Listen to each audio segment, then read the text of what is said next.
नमस्कार दोस्तों, स्वागत है आपका हिंदी नॉलेज शो में। तो दोस्तों, आप चीन और जापान की जो ऐतिहासिक राइवलरी है उसके बारे में तो जानते ही होंगे। एक वक्त था जब चीन के ज़्यादातर हिस्सों पर जापान का कब्जा था। इतना ही नहीं, जापान की जो नेवी थी उसका दक्षिणी चीन सागर में बोलबाला हुआ करता था। हालांकि उसके बाद वर्ल्ड वॉर 2 हुआ, जापान बहुत ज़्यादा कमज़ोर पड़ गया। लेकिन आज भी अगर आप किसी दक्षिण चीन सागर के जानकार से पूछोगे कि चीन किससे सबसे ज़्यादा डरता है, तो उसका एक ही जवाब होगा, जापान की नौसेना से। क्योंकि जितना अनुभव और जितना एक्सपीरियंस जापान की नौसेना को है ना, अगर उन्हें थोड़े और अच्छे इक्विपमेंट और हथियार प्रोवाइड करा दिए जाएं, वो लिटरली चीन की लंका लगा कर रख देंगे। क्योंकि जापान की नौसेना चीन जैसी नहीं है जो मात्र 60-70 साल पुरानी है। जापान की नौसेना सैकड़ों साल पुरानी है और ओवर द ईयर्स इन्हें बहुत ज़्यादा एक्सपीरियंस है मैरीटाइम वॉरफेयर का। लेकिन फिर दिक्कत क्या है? दिक्कत है जापान का संविधान। दरअसल वर्ल्ड वॉर 2 के बाद जापान के संविधान में ये कहा गया है कि जापान कभी भी दूसरे देश पर हमला नहीं कर सकता।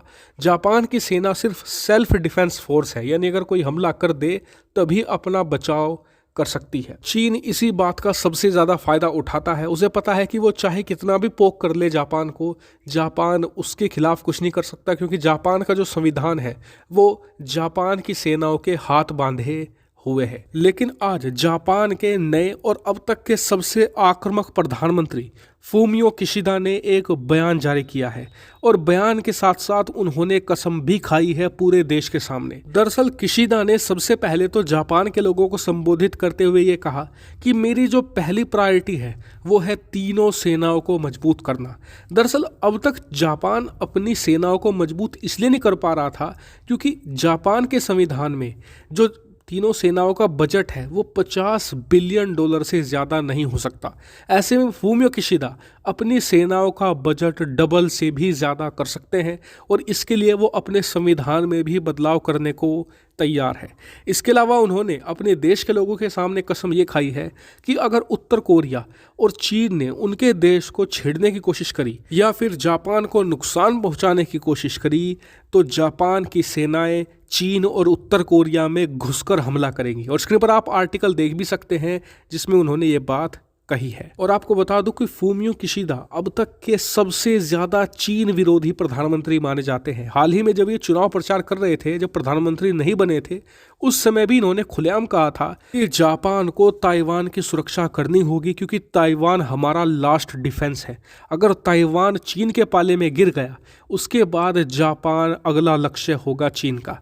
ऐसे में ताइवान की सुरक्षा बहुत ज़्यादा ज़रूरी है, और ज़रूरत पड़े तो इसके लिए हमें चीन से युद्ध करने से भी पीछे नहीं हटना चाहिए।